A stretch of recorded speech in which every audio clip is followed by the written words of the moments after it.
गरीब का रेलघर।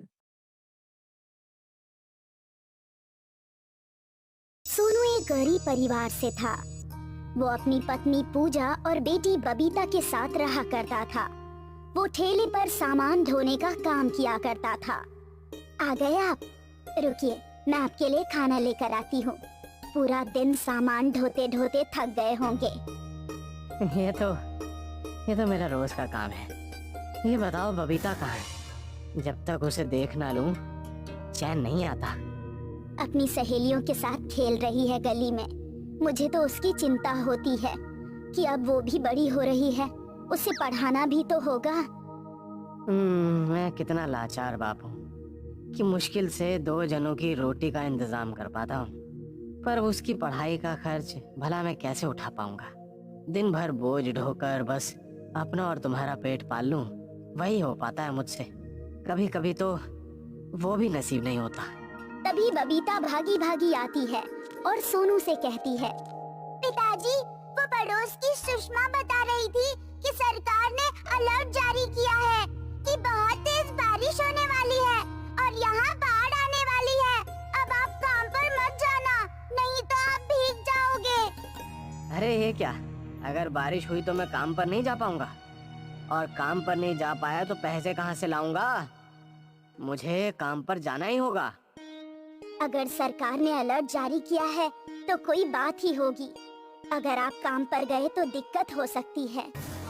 इतने में जोरदार मूसलाधार बारिश होने लगती है। अरे अच्छा होता मैं पहले ही निकल जाता। अब तो बारिश होने लगी। मैंने कहा था ना पापा, बहुत तेज बारिश होने वाली है। बाहर बहुत काले बादल छाए हुए थे। आप फिक्र क्यों करते हैं? थोड़ी देर में बारिश रुक जाएगी, फिर आप चले जाइएगा काम पे। तीनों बारिश के रुकने का इंतजार करते हैं, पर बारिश नहीं रुकती। धीरे धीरे बारिश और तेज हो जाती है और उनकी छत टपकने लगती है। इसी की कमी थी। माँ, देखो बाहर से पानी भी आना शुरू हो गया है। बाहर चारों तरफ पानी भरा हुआ है।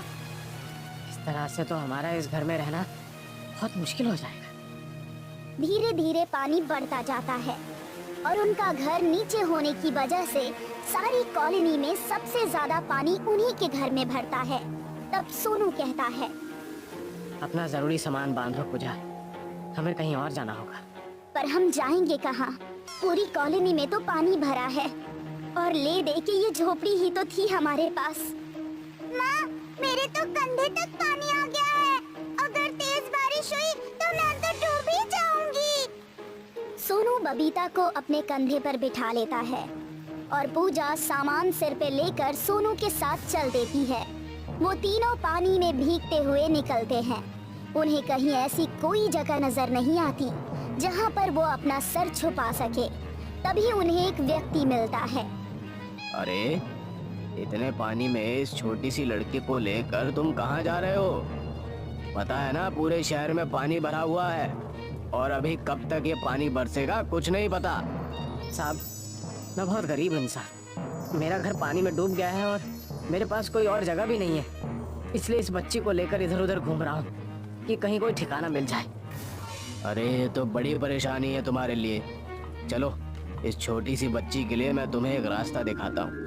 इधर एक बहुत पुरानी मेट्रो खड़ी हुई है जो किसी भी काम की नहीं है। क्यों ना तुम वहीं पर रह लो?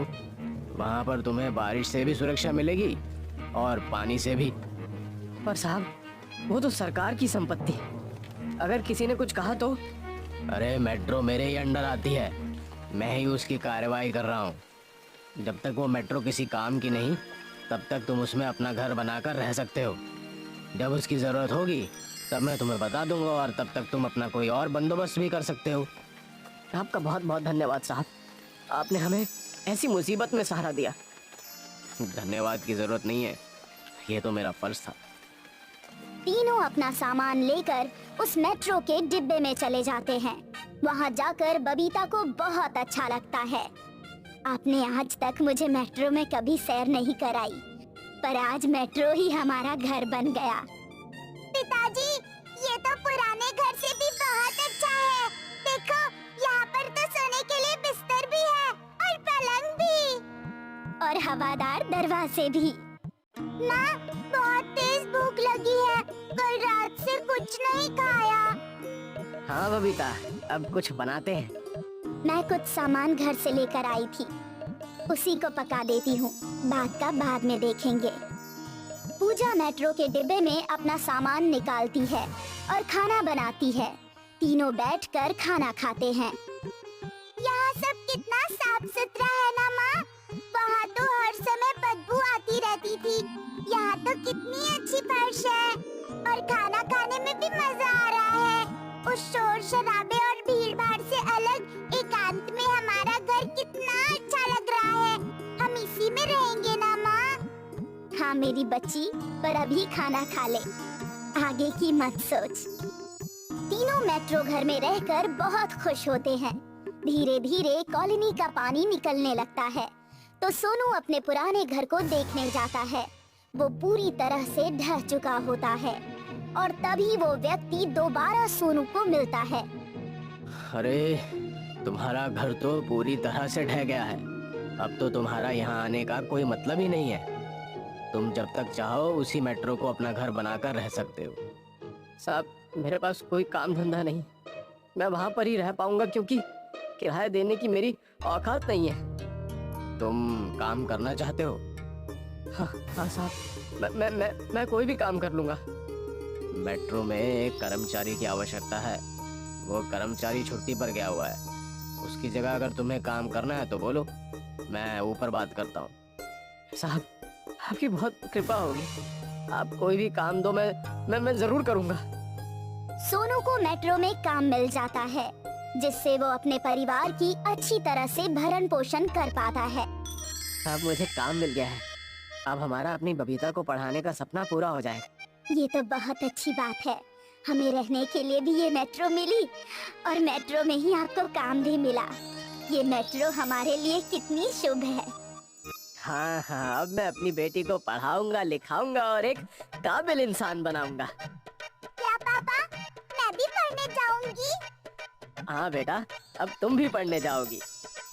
अब सोनू बबीता का एक अच्छे से स्कूल में एडमिशन करा देता है और धीरे धीरे कड़ी मेहनत करके पूरे मेट्रो स्टाफ का चहेता बन जाता है। तीनों उस मेट्रो घर में हंसी खुशी अपना जीवन व्यतीत करते हैं।